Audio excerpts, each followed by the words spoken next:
ప్రపంచ కుబేరుల్లో అంబానీ ఫ్యామిలీ ఒకటి. అంబానీ ఫ్యామిలీ అనుకుంటే దేశంలోని ఏ ప్రాంతానికైనా క్షణాల్లో వెళతారు. దేశంలోని ఏ ప్రముఖ ఆలయాల్లోనైనా విఐపి సేవల్లో దైవ దర్శనం చేసుకుంటారు. అలాంటి కుటుంబానికి హైదరాబాద్లోని ఓ ఆలయం సెంటిమెంట్ గా మారింది. అదే బల్కంపేట ఎల్లమ్మ టెంపుల్. నీతా అంబానీ ప్రతి ఏటా బల్కంపేట ఎల్లమ్మను దర్శించుకుంటారు. ఐపీఎల్ జరుగుతున్న సమయంలో హైదరాబాద్ వచ్చిన ప్రతిసారి నీతా అంబానీ అమ్మవారికి మొక్కులు చెల్లించుకుంటుంటారు. నీతా అంబానీ సమయం దగ్గర పడినప్పుడల్లా ప్రముఖ ఆలయాలను సందర్శిస్తూ ఉంటారు. ఆయా ఆలయాల అభివృద్ధికి పూరి విరాళమిస్తారు. నీతా అంబానీకి బల్కంపేట ఎల్లమ్మ అమ్మవారిపై భక్తి ఎక్కువ.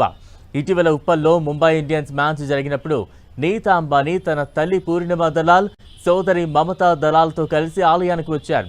అమ్మవారికి ప్రత్యేక పూజలు నిర్వహించారు. అనంతరం అమ్మవారి విశిష్టతను తెలియజేసిన ఆలయ ఈవో దేవస్థానం అభివృద్ధికి సహకరించాలని నీతా అంబానీని కోరారు. ఈవో విజ్ఞప్తికి సానుకూలంగా స్పందించిన నీతా అంబానీ ఆలయానికి ₹1 కోటి విరాళంగా ప్రకటించారు. ఈ విరాళం తాజాగా ఆలయ బ్యాంక్ ఖాతాలో జమ అయింది. ఇదే విషయాన్ని ఈవో మహేంద్ర గౌడ్ చెప్పారు. ఆషాఢ మాసం రాబోతోంది. భాగ్యనగరం బోనాల సంబరాలకు సిద్ధమవుతోంది. ఈ క్రమంలోనే నీతా అంబానీ బల్కంపేట అమ్మవారి ఆలయాన్ని సందర్శించడం, ఆలయ అభివృద్ధికి ₹1 కోటి విరాళం ఇవ్వడం ప్రత్యేక ఆకర్షణగా నిలిచింది. మన దేవాలయంకు మన రిలయన్స్ అధినేత్రి మేడం ప్రతి సంవత్సరం గత 5 సంవత్సరాల నుండి ఇక్కడ చేస్తున్నారు.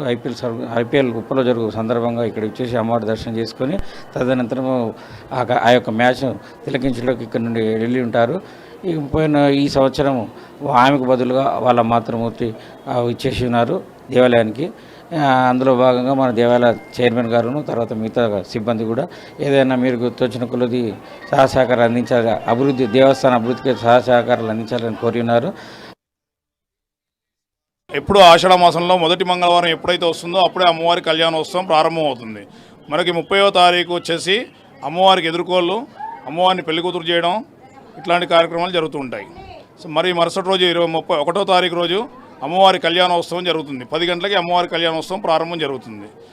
మూడో రోజు మనకి 2వ తారీఖు మూడో రోజు అనమాట. ఆ రోజు సాయంత్రం 5:30 రథోత్సవ కార్యక్రమం జరుగుతుంది.